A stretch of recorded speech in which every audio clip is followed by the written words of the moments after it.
O matrimônio. Gostaria de vos falar de grandes graças do sacramento do matrimônio. Quando entras na igreja no momento do teu casamento, no momento em que dizes o sim, que te comprometes a ser fiel na saúde, na doença, na riqueza, etc., sabem a quem prometemos? Nada mais, nada menos que a Deus Pai. Ao nosso Deus, fascinam-lhe os casamentos. Ele é a única testemunha quando dizemos estas palavras. Todos nós, quando morrermos, veremos nesse momento nosso livro da vida.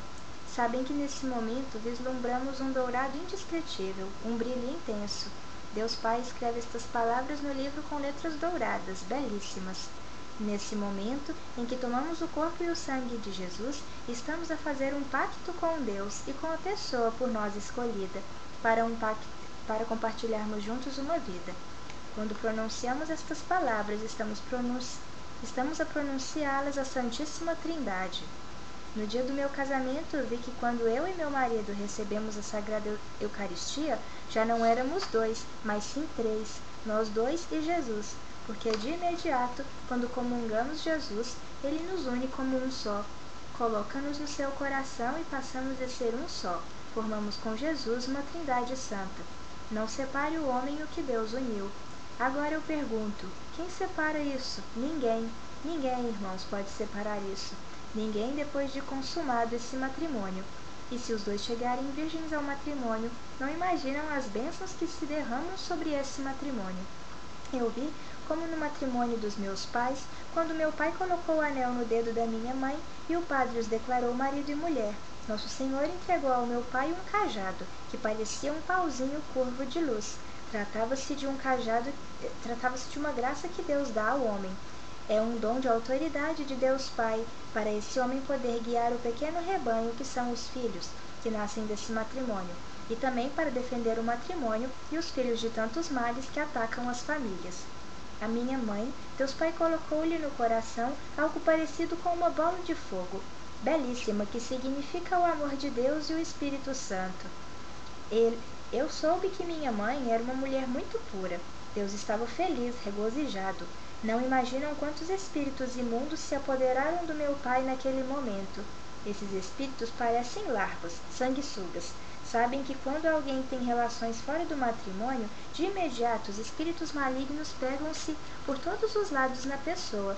Começam pelos órgãos sexuais, apoderando-se da carne, dos hormônios, lançam-se no cérebro, tomam a hipófise, a pituitaria e toda a parte neurológica do organismo da pessoa e começam a gerar uma quantidade de hormônios que a levam a instintos baixos.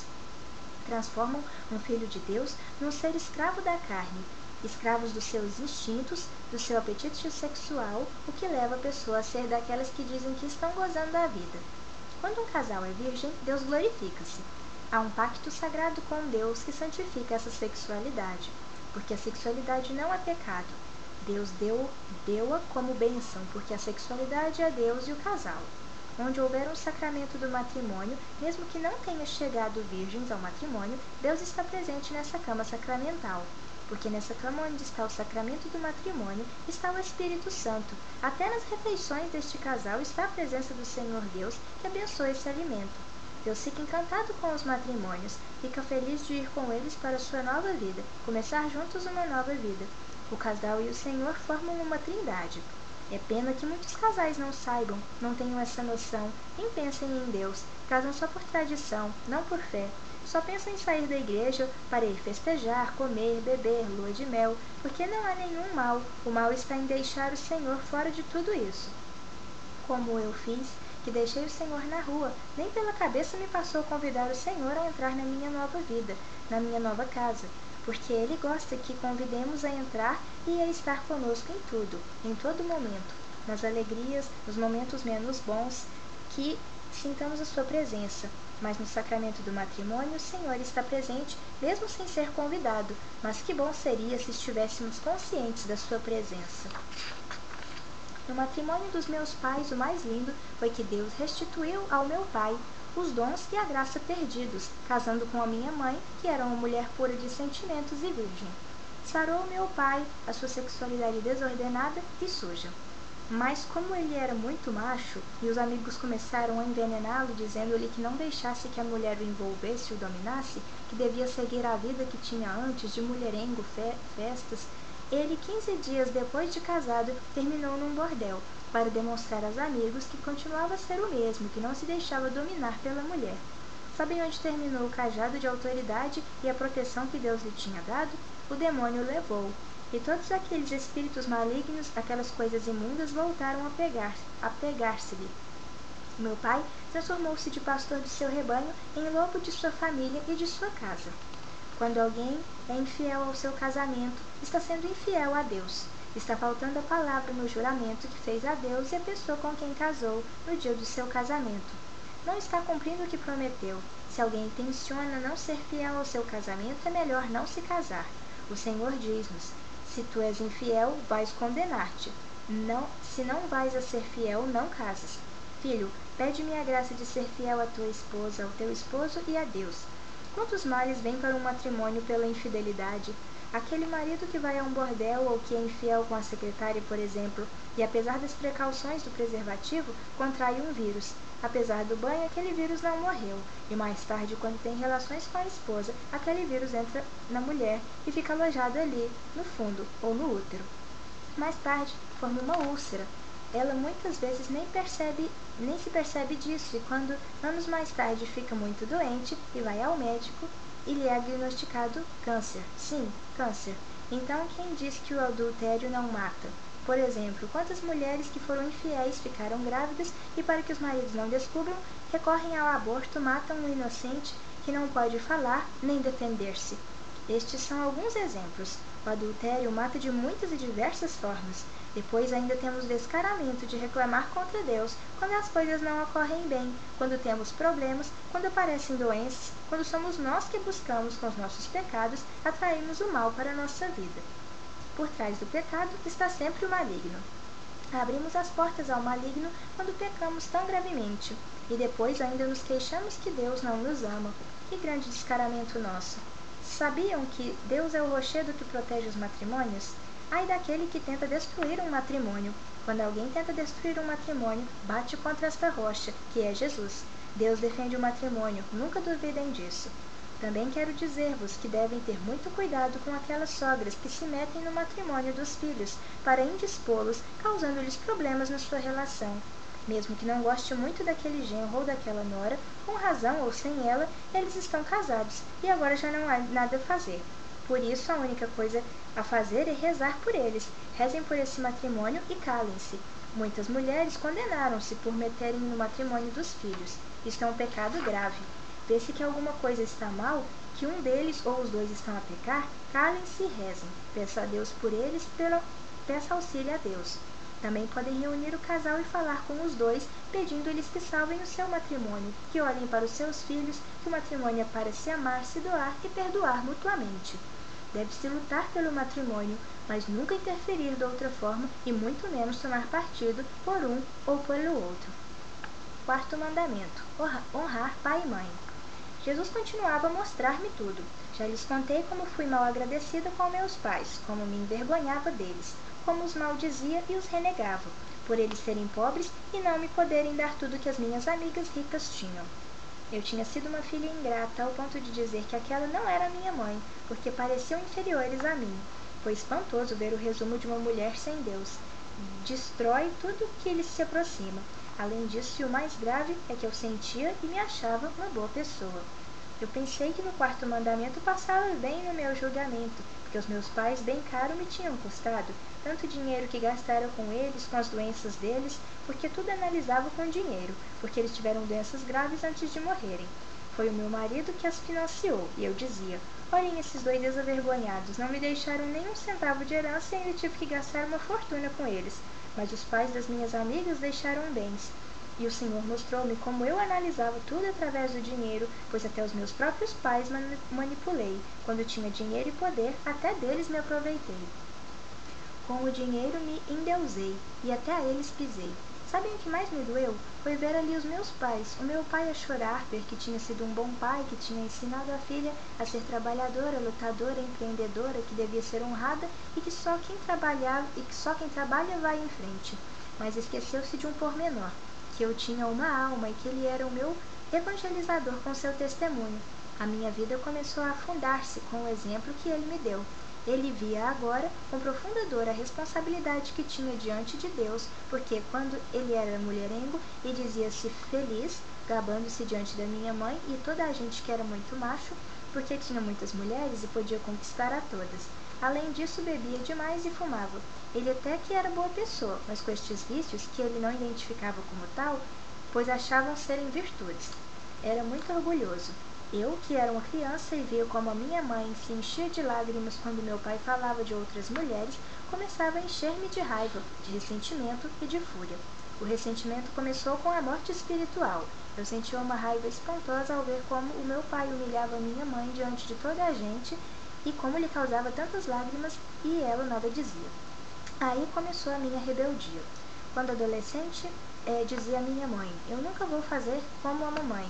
A mamãe joga a dignidade das mulheres abaixo. Por causa disso, nós, as mulheres, não valemos nada. Toda a culpa é das mulheres como a mamãe, sem dignidade, sem orgulho, e deixam que os homens as pisem e as humilhem. Eu dizia ao meu pai, quando era uma adolescente, pai, preste atenção, eu nunca vou deixar que nenhum homem faça a mim o que o papai faz à minha mãe. Jamais. Se um dia um homem me for infiel, eu vingo-me. Faço o mesmo para que ele aprenda. O meu pai bateu-me e gritou-me. Como se atreve, menina? Eu não sei porquê, o meu pai tão machista. Eu disse, está bem, pode bater-me, mas se um dia eu casar e meu esposo me for infiel, eu vingo-me. Faço-lhe o mesmo, para que os homens compreendam e vejam como sofre uma mulher quando um homem a pisa e a humilha dessa forma. Enchi-me de todo esse ressentimento e de ódio. Sabem, sentia tanta raiva que isso fez da minha vida uma rebeldia. Comecei a viver com esses desejos de defender a mulher. Comecei a defender o aborto, a eutanásia, o divórcio e aconselhava todas as mulheres que conhecia que se o marido lhes fosse infiel, deveriam vingar-se. Eu nunca fui infiel fisicamente, mas fiz mal a muita gente com esses conselhos. Quando já tinha dinheiro, comecei a dizer à minha mãe, mamãe, separe-se do papai. Mesmo assim, eu gostava do meu pai. É impossível a senhora aguentar um homem assim. Tenha dignidade, faça-se valer, mãe. Sabem por que eu amei o meu pai? Porque a minha mãe foi uma mulher boa, que nunca nos ensinou a odiar, nem mesmo ao meu pai, nem a ninguém. Imaginem só, eu queria divorciar os meus pais, mas a minha mãe dizia, não, filha, não posso, eu sofro, mas sacrifico-me por vocês e meus filhos. Vocês são 7 e eu sou só uma. Eu sacrifico-me porque o teu pai é bom pai e eu seria incapaz de separar-me dele e deixá-lo sem pai. Além disso, se me separo dele, quem vai rezar para que o seu pai se salve? Sou eu que posso pedir por ele, para que ele se encontre salvação. Porque a dor e o sofrimento que me causa, eu os uno às dores de Jesus, que Jesus sofreu na cruz. Todos os dias vou à igreja e em frente ao do sacrário eu digo, Senhor, este sofrimento não é nada, eu o uno à tua cruz, para que se salvem o meu marido e os meus filhos. Eu entrego o teu pai a Jesus atado com o terço. O demônio puxa-o para baixo fazendo-o pecar, mas eu puxo-o para cima com o terço, e levo-o em frente ao Santíssimo no sacrário e digo a Jesus, Senhor, aqui está, confio que não me deixarás morrer sem vê-lo convertido. Senhor, não só te peço pelo meu marido, mas também te peço por todas as mulheres que estão a passar pelo mesmo, especialmente por aquelas mulheres que, em lugar de estar de joelhos, pedindo-te pelos seus maridos e filhos, estão nas mãos de bruxos, adivinhos, ou a fazer o mesmo, entregando as suas almas e as suas famílias nas garras do maligno. Senhor, peço-te por essas mulheres, por essas famílias.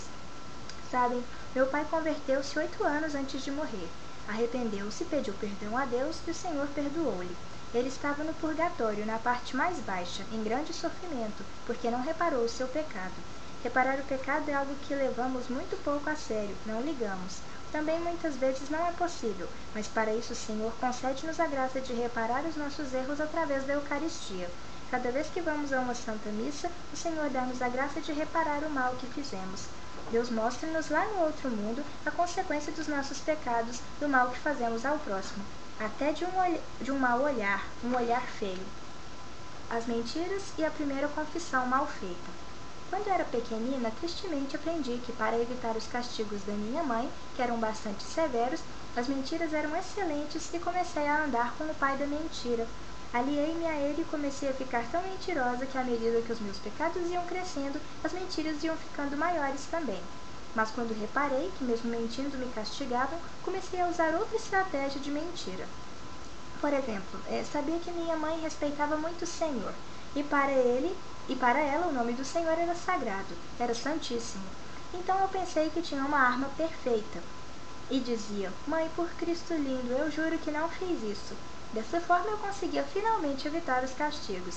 Com as minhas mentiras, colocava o nome santíssimo de Cristo no meu lixo, nas minhas maldades, na minha imundície, fui me enchendo de tanta sujeira e de tantos pecados. Olhem que aprendi que palavras o vento leva, e quando a minha mãe insistia muito eu dizia: Mãe, ouça uma coisa, que um raio me parta se o que eu digo é mentira. Essas palavras eu usei muitas vezes e vejam, passou muito tempo, mas acabou mesmo por me cair um raio em cima, e só estou aqui pela misericórdia de Deus. Um dia a minha amiga Estela disse-me: Olha lá, tu já tens 13 anos e ainda não fostes deflorada? Eu fiquei espantada a olhar para ela. Como assim? O que é que ela queria dizer com aquilo? A minha mãe sempre me falara sobre a importância da virgindade.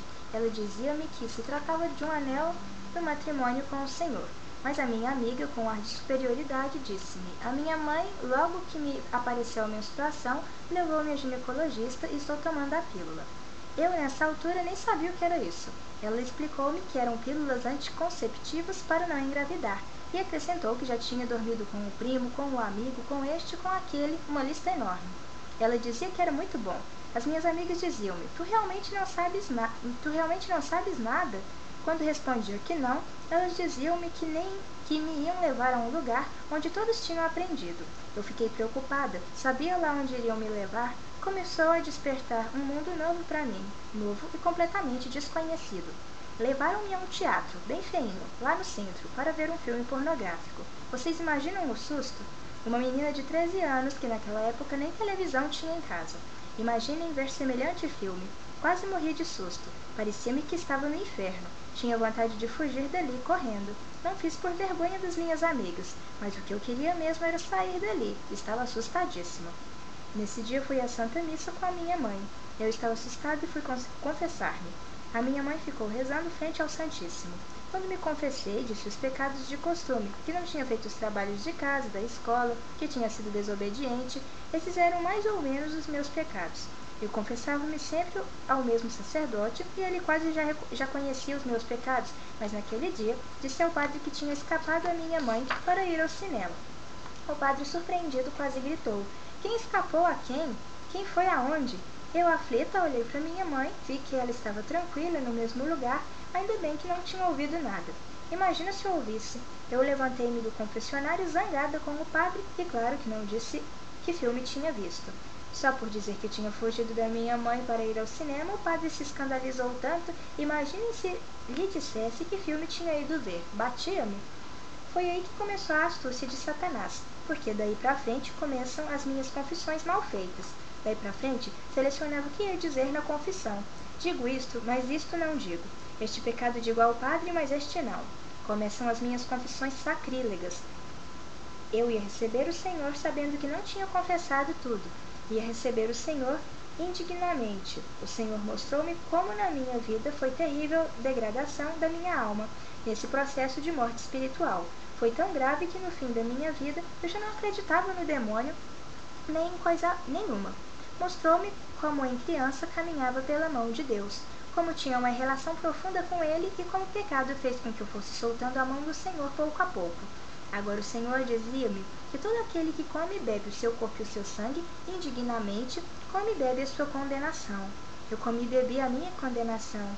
Eu vejo, no livro da vida, como o demônio estava desesperado, porque eu, com 12 anos, ainda acreditava em Deus e ainda ia adorar no Santíssimo Sacramento com a minha mãe. O demônio estava num desespero terrível por ver isso. Quando começou a minha vida de pecado, o Senhor fez-me sentir que estava a perder a paz no meu coração. Começou uma luta com a minha consciência, e o que dizem as minhas amigas? As minhas amigas diziam-me: o quê? Confessar-se? Tu és uma tola, passada da moda. E com esses padres mais pecadores que nós, nenhuma delas se confessava. Eu era a única que ainda o fazia. Começou a guerra entre os que me diziam as minhas amigas e o que me dizia minha mãe e a minha consciência. pouco a pouco começou a balança a inclinar-se, e as minhas amigas ganharam. Então decidi não me confessar mais, porque não me ia confessar àqueles velhos que ficavam escandalizados só por ter ido ao cinema. Vejam a astúcia de Satanás. Afastou-me da confissão aos 13 anos. Ele é esperto, sabiam? Ele coloca-nos ideias erradas na nossa mente. Aos 13 anos, já, Glória Polo era um cadáver vivente em meu espírito.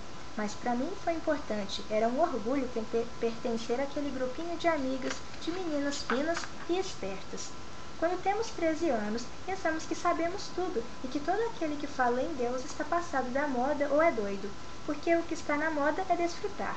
Sabem, ainda não lhes contei, é que quando se ouviu a voz de Jesus e aqueles demônios saíram todos, porque não suportavam aquela voz, ficou só um demônio, teve autorização do Senhor para ficar. Esse demônio grandíssimo gritava com uns alaridos horríveis, é minha, é minha, é minha. Só esse ficou, porque foi esse que guiou, manipulou e que com a sua estratégia conduziu as minhas debilidades para que eu pecasse. Foi esse que me afastou da confissão. Por isso o Senhor permitiu-lhe que ficasse ao meu lado, era por isso que aquele demônio horrível gritava que eu pertencia a ele. E acusava-me também,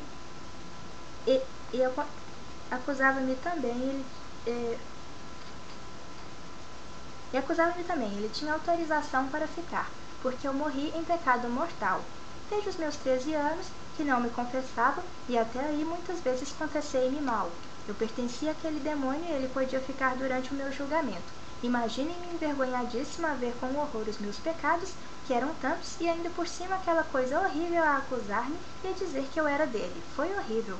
O maligno tirou-me da confissão, assim como me tirou a cura e a limpeza da minha alma, porque cada vez que pecava, não era gratuito esse pecado. O maligno, dentro dessa brancura da minha alma, colocou-me a sua marca, uma marca de escuridão, e essa alma branca começou a encher-se de escuridão.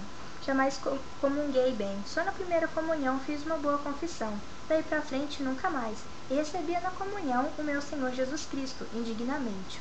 Quando nós vamos confessar, devemos sempre pedir ao Espírito Santo que nos ilumine e envie a sua santa luz sobre as trevas da nossa mente, porque uma das coisas que o maligno faz é escurecer a nossa mente para que pensemos que nada é pecado, que tudo está bem e que não é preciso ir até o sacerdote para nos confessarmos, até porque eles são mais pecadores do que nós.